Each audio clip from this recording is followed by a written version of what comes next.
네, 안녕하세요. 세뇌탈출입니다.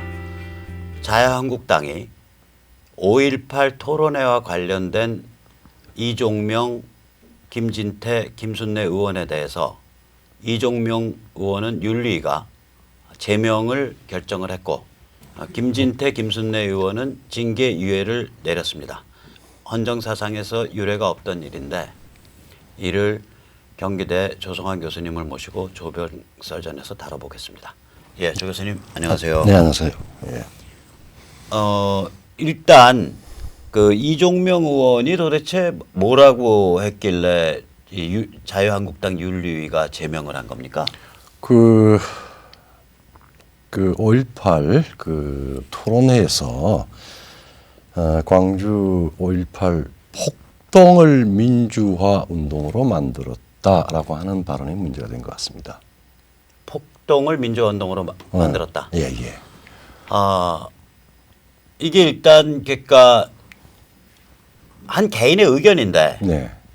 그리고 이제 아무리 국회의원이라 그래도 네. 사회가 전면적으로 이 5.18을 과도하게 성역화하는 네, 예. 그런 분위기잖아요. 그렇죠. 거기서 용감하게 발언을 한 건데 맞던 틀리던. 그렇죠. 그걸 당이 제명한다는 게 이게 말이 좀 되는 소리예요? 옛날에 김영삼 예. 전 대통령이 국회의원 시절에 그 부마 사태 전에 네네. 부산 마산 사태 전에 아마 그때 공화당으로부터 압박을 받고 네. 자체에서 제명이 됐죠. 김영삼이. 예, 예. 두 번째입니다. 뭐라고 말을 했죠? 그거는 이제 그때? 그 말은 잘 기억이 안 나죠. 79년도에. 79년도에. 예, 예. 이제 그것 때문에 결국 이제 부마 사태가 일어나고 예, 예. 또 이제 문제가 많은 이제 소위 지금 오늘 우리가 이야기하는 5.18까지 연결이 되는 그런 이제 한국 현대사의 어떤 격동을 겪게 됩니다. 예. 그런데 5.18을 폭동이라고 부르면 안 되는 건가? 그러니까 북한군 개입은 이종명 의원이 그런 얘기는 한 적이 있어요, 없어요? 이종명 의원 자체는. 뭐 사적으로 한 적은 있을지 몰라도 그때는 이제 지만원 씨라고 북한군 개입이 확실하다, 뭐 네네. 확정을 가지고 이야기하는 분이 아마 그 여러 사람을 이제 초청을 했어요. 근데 예. 토론자가 안 오고 발제자만 온 그런 이제 토론회에서 뭐 여러 가지 이제 지만원 씨 개인의 그 여러 가지 연구를 통한 걸 발표가 되었죠. 예. 그러면 아니 5.18을 폭동이라고 부르면은 뭐 처벌받는 거예요? 제명당하는 거예요? 왜 그러니까 안 이제 되는 거예요? 우리 사회의 묘한 부분이죠. 아까 전에 과도한 성역화라고 그랬는데 폭동은 악이다라고 하는 이상한 규범적인 판단을 하고 민주화는 죽어도 선이다라고 하는 또 그 이야기를 하고 있어요. 근데 폭동이든 민주화든 정치학적인 이 관점에서 보면은 정치 현실에서 언제든지 있을 수 있는 상황을 이야기하는 겁니다. 그러니까 오히려 폭동은 그러니까 행동에 대한 묘사고 민주화는 결과에 대한 얘기잖아요. 그렇죠. 예. 그래서 그러니까 예를 들면 그러니까 이게 폭동이냐 아니냐는 그냥 행태를 보고 이거 폭동이야 그럼 폭동인 거지. 그게 무슨 악하다 나쁘다 이런 개념이 없는 가치 중립적인 행태에 대한 양상을 표현하는 언어 아닌가요, 그게? 그렇죠. 그래서 이게 폭동 없는 민주화 운동은 거의 유례가 없어요.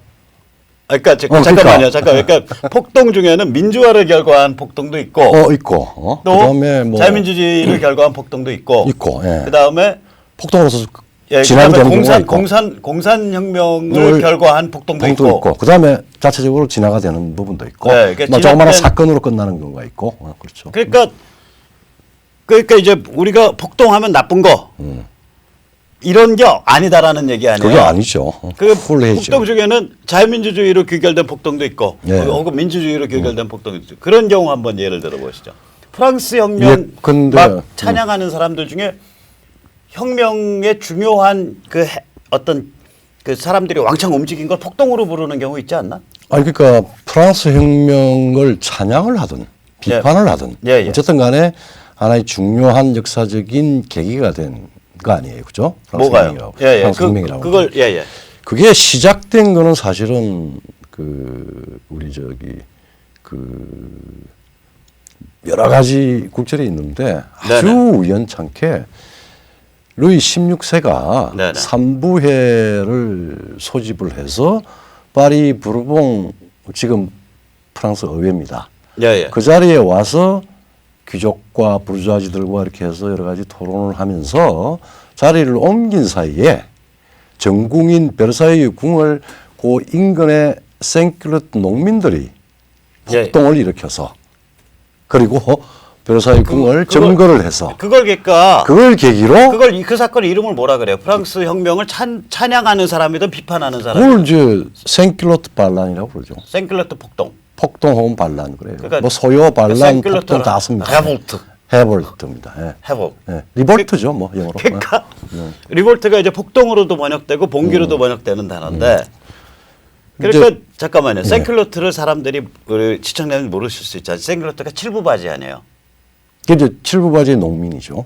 예, 그러니까 당시에 프랑스에 이제 서민 노동자, 서민 농민들이 짧은 바지를 입었어요. 칠부바지. 그러니까 이제 정강의 중간쯤 오는 거. 그러니까 뭐 일종의 그러니까 뭐 작업복이죠. 작업복이죠. 네. 그러니까 생클러트라 그러면 이제 노동자 농민을 가리킵니다. 그렇죠. 예, 그래서 생클러트 폭동에 의해서 그 프랑스 혁명이 이제 궤도 진입을 하는 건데. 그렇죠. 예.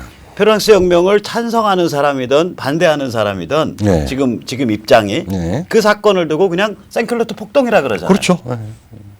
그러니까 거기서 만약에 누가 생클러트 폭동 어쩌고 저쩌고 했는데 그걸 두고 너는 위대한 프랑스 민주화 운동을 감히 왜 폭동이라고 해서 너 제명 이런 소리 안 하잖아요. 프랑스에서. 뭐 그것도 여전히 그 어떤 그 집단의 어떤 중요한 이 예. 역사 집단의 그 역사가 변동하는 변곡점을 만든 그 촉발점입니다. 그래서 상당한 뭐 여러 가지 이제 이 정치적인 혹은 이념적인 판단을 하는 경우는 있는데 성역화는 절대 안 됐죠. 그러니까 폭동이라고 불렀다고 해서 생클러트의 네. 그 움직임을 폭동이라고 불렀다 그래서 너 무도한 짓을 저질렀어라고 도덕적 공격은 안 하잖아요. 안 하죠. 그냥 그거를 프랑스 혁명을 찬성하든 반대하든 누구든 간에 그 사건은 생클러트 폭동. 폭동이었고 그렇게 부르는 거 아니에요. 이게 비슷한 게 독일도 그러거든요. 독일도 그렇죠. 예. 1918년에 제1차 세계대전의 사실상의 전범이죠. 비렐름 황제. 네. 독일 제1제국의 황제가 1918년 가을에 수병들이 들고 일어나서 황제가 망명하고 이제 하야함으로써 독일 제국이 끝난다고요. 그 독일 바이마르 제1제국이. 헌법이 만들어지죠. 예, 예. 근데 그 사건을 그 수병들이 들고 일어난 사건을 킬 수병 폭동이라고 부르거든요. 그렇죠. 예. 그 독일 민주화를 이뤄낸 사건인데 그냥 역사적으로는 킬 수병 폭동 이렇게 불러요. 네, 예. 그러니까 저는 이 의원이 5.18을 폭동이라고 부른 것 자체는 문제가 아니다. 문제가 아니죠. 예. 그거는 그럴 수 있다. 저는 그렇게 생각을 해요. 또 서로 거기에 문제가 좀 있다 그래도 그 자기의 그 사건에 대한 의견인데 평가고 그거를 당의 이름으로 제명까지 할 일이냐. 이정명 의원이 그 폭동을 민주화로 만들었다라고 이야기를 했는데 그 아마 이정명 의원이 폭동하고 민주화를 대립적인 것으로 보고 이거에 대한 자기 스스로의 혼돈이 있었던 것 같고 또 그걸 판단하는 쪽에서도 이 부분에 대해서 하나는 악, 하나는 선 이렇게 해서 악으로 민주화 운동을 폭동이라고 하는 저급하고 악에 해당하는 그런 쪽으로 규정을 했다라고 해서 아마 문제가 되고 재명이 된 것 같아요. 그러니까 이게 이런 거거든요. 폭동이냐 아니냐는 양상에 관한 얘기고, 그렇죠. 민주화에 기여했냐 아니냐는 결과에 대한 얘기예요. 그렇죠. 네. 그러니까 어떤 사람들이 막 움직였을 때 저거 양상의 폭동이야. 그럼 폭동이란 말이에요. 예. 그러니까 이종명 의원 본인이 상대방의 프레임에 갇힌 거야. 그렇죠. 이게 뭐냐면 폭동은 결과로서 공산주의도 올 수 있고요. 네. 폭동은 결과로서 자유민주주의도 올 수 있는 거예요. 그렇죠. 예. 그렇잖아요. 그렇죠. 예. 그러니까 저같이 이제 과격한 놈은 이런 얘기도 하고 싶거든. 뭐냐면 태극기 드는 사람들이 열받으면 어느 날 폭동할 수 있다. 그렇죠. 그 다음에 이제 그거 주장하는 사람들은 야 우리 태극기도 폭동 좀 하자. 예. 이런 그 얘기가 나올 수 있다고요. 이게 왜 그러냐면 저는 그냥 예를 들어서 태극기 집회 연설 많이 나가지만 만약에 태극기 드는 사람들이 정말 열받아서 언젠가 와장창 폭발했어요. 폭력적으로. 그렇죠. 극단적으로. 예. 막 때려 부시고 예. 막 방송사 가서 불질러 버리고 예. 조중동 신문사 가서 막 거의 난장판으로 때려버리고 예. 점거하고 예. 그럼 그건 양상으로는 폭동이라고요. 그렇죠. 예. 그럼 저 그런 일 만약 벌어진다면 저는 그걸 태극기 군중의 태극기 민초에 의한 폭동, 네. 태극기 민초 폭동 혹은 태극기 폭동이라고 좀 부를 거거든. 그렇죠. 마찬가지로 양상만 보자면 광주도 저건 폭동이야. 정치학적 양상에 관한 용어. 거기에 그렇죠. 가치 판단이 없다고요. 예. 그게 민주화에 기여했냐 혹은 민주화에 기여하지 못했냐 혹은 민주화에 기여했는데 나중에 이상한 자들이 빨대 꽂고 예. 그걸 악용을 해서 성역화시키면서 이상하게 비틀고 있다. 뭐 이건 별개의 평가거든요. 그렇죠. 그러니까 이 의원도 이종명 의원도 안타까운 거는 민주화냐 폭동이냐 이걸 두 개를 분리를 해서 대립되는 걸로 얘기를 한 거. 그 대립되는 걸 이야기를 했고 예, 그다음에 지금 제명을 한 당사자인 자유한국당 그 윤리위원회에서도 그 문제를 정확히 소명을 해서 다시 그 폭동과 민주화에 대한 이 의원의 의견을 정확히 다시 물었어야 돼요. 묻고 그다음에 입장을 정리를 해서 지금 우리가 이야기하듯이 이러이런 부분에 대한 부분은 오해는 있을 수 있지만은 그 국회의원 그 당에서 제명을 한다든지 이런 부분은 내가 보기에는 지금 우리 의회 정치가 대의제가 아주 그 눈에 보이지 않는 집단적 성역화에 지금 갇혀 있는 것 같아요. 예, 갇혀 있는 거죠. 예. 그 다시 말씀을 좀 하자면 그 이런 거예요. 그러니까 뭐냐면 만약에 이제 윤리위에서 결정을 할 때 이렇게 멋있는 결정을 좀 해야 돼. 예. 어떤 결정을 해야 되냐면 나중에 결정문은 뭐냐면 결정의 핵심은 이 의원님 공부 좀 하세요. 뭐 그렇죠. 그러니까 민감한 문제니까 네. 정확한 개념을 쓰시기 바랍니다. 네. 국회의원으로서 그렇죠. 여러 국민들 혼란시키지 않고 그래서 어떻게 지적을 해주냐 이 의원한테 네.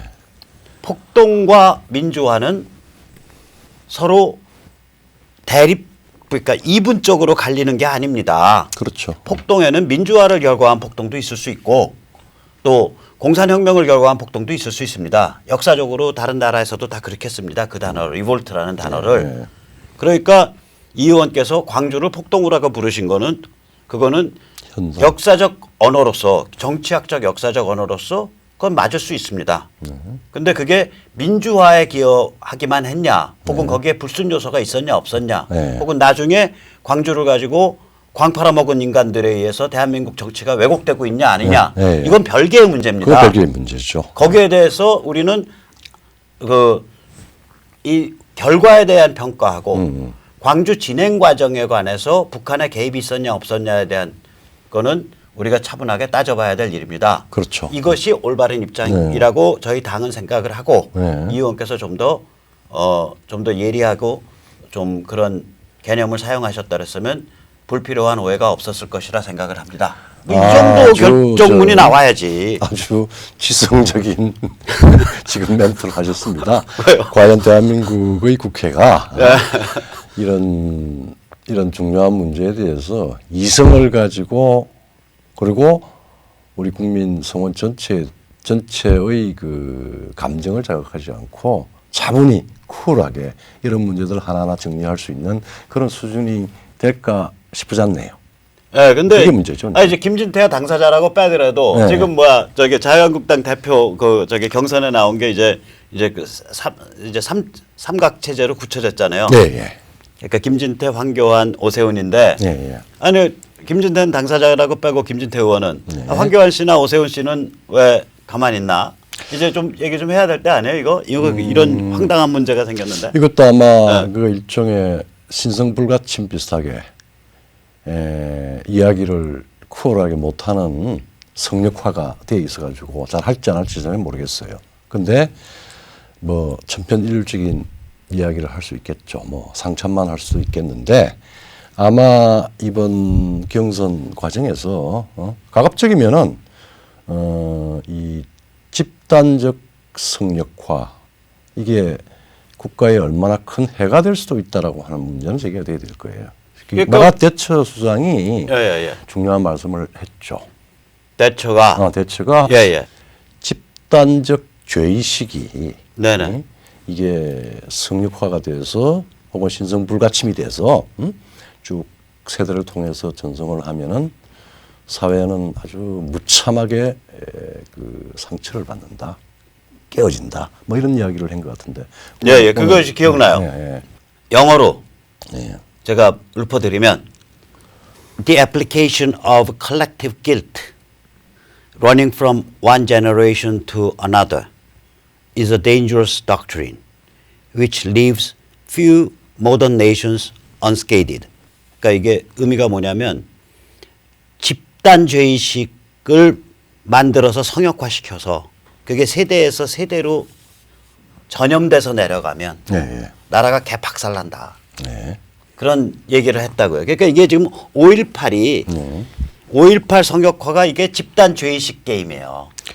그러니까 지금 뭐 이거 건드리면 안 된다. 이거 폭동으로 불러서도 안 되고 정치학자도 앞으로 5.18을 폭동으로 못 부르는 거야. 정치학자는 5.18을 그거 저기 군부 권력을 약화시키는데 그 굉장히 결정적인 그 쐐기를 박은 사건이다. 네. 군부 권력이 유지되는 것을 불가능하게 만드는 군부 권력에 대해서 결정적 쐐기를 박은 사건이다라고 생각하는 정치학자라도 5.18을 이제 폭동이라고 부르거나 이러면 큰일 난다는 거지. 5.18 봉기라고 부르거나 이러면.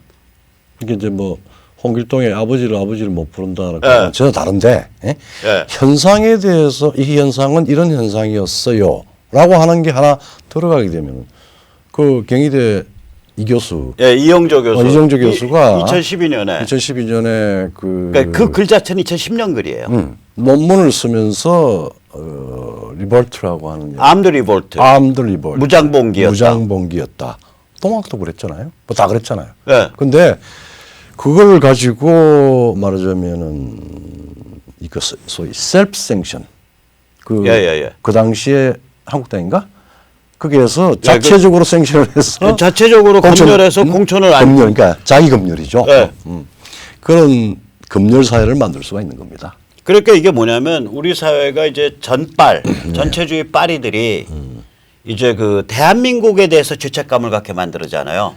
그게 지금 진행되고 있죠. 그러니까 대한민국은 태어나지 말아야 될 수치스러운 나라고 여기는 헬조선이고 이런 대한민국에 대한 죄책감을 갖게 만든다고요. 전빨들의 그 전체주의 빨이들의 그 이 세뇌 게임의 로직이 그것처럼 5.18에 대해서도 성역화시켜서 야 이렇게 엄청난 사람의 숫자가 대한민국이라는 이름으로 학살됐어. 그러니까 너희 이 앞에서 아닥하고 죄책감 느껴. 그렇죠. 이 게임이거든. 그리고 여기에 대해서 쿨한 판단을 하지 마. 그거 하다가는 골로 가는 거야. 이제 이 게임이 돼버렸어요. 근데 이 게임에 야당인 자유한국당이 앞장선 거라고 이게 사건이. 이 잘못된 거죠. 그러니까 그 부분을 유사전체주의의 이 말하자면 인간 심리 조작을 위한 홍위병 역할을 하고 있는 거예요. 지금 자유한국당이. 그러니까 이게 이 집단적으로 혹은 사회적으로 정치적으로 신성 불가침이 있고 거기에 대해서 조금이라도 표준화된 불가침의 어떤 해석 기준, 그 기준을 조금 벗어나서 해석도 아니야. 이건 말로 부르는 뭐 그냥 용어라도 바꾸면은 그러면 이 공동체에서 추방을 시켜야 된다라고 하는 엄청난 전체주의 사회가 됩니다.